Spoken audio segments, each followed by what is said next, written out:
le peuple de Dieu. Tout comme Élie était le peuple de Dieu, mais il avait besoin de l'expérience de la caverne.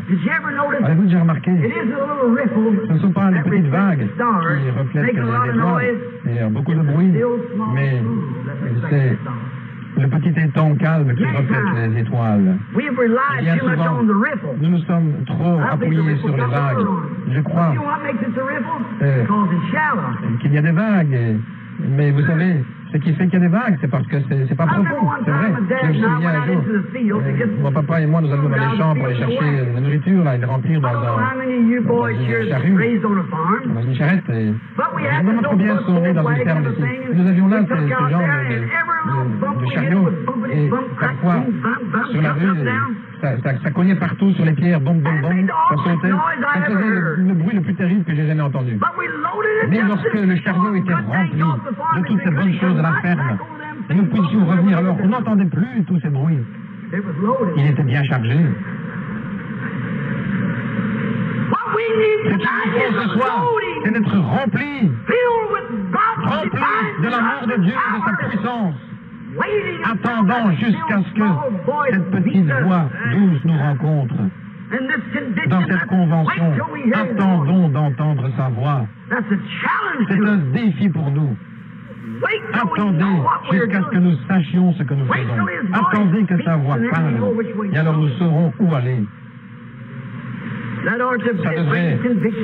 Cela me donne de la conviction.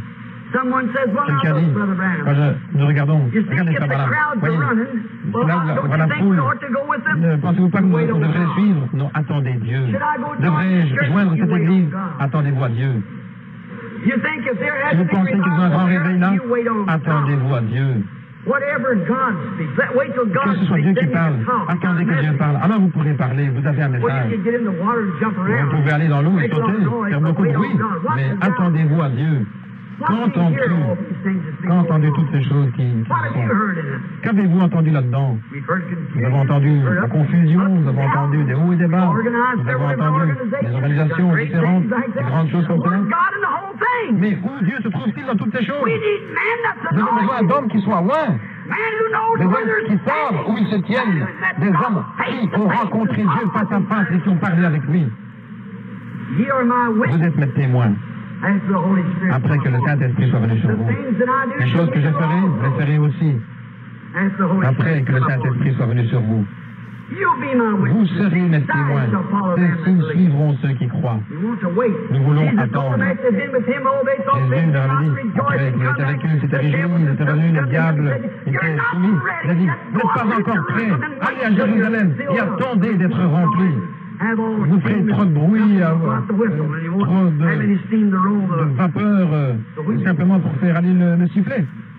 Mais vous n'aurez pas assez de vapeur pour faire tourner les roues. Vous pouvez témoigner, sauter, chanter et tout. Mais à moins que Dieu nous amène dans une telle condition, nous pouvons nous reconnaître les uns les autres comme des frères. Ou bien toute la malice, les combats, les lieux, tout ça peut disparaître. Nos sons, crier, louer Dieu, parler en langue, guérir les malades, accomplir des miracles, et tout ça n'arrivera jamais à rien. Revenez et attendez dans la caverne jusqu'à ce que nous entendions la petite voix douce qui nous appelle dans le service de Dieu. Oh, combien nous avons besoin de cela, combien le monde en a besoin. Nous avons besoin de cela. Dieu pourvoira. Eh bien, frère, madame, s'ils vont tous, connaissez de moi, s'ils suivent tous ce mouvement, mais suivez Christ. Attendez simplement un peu.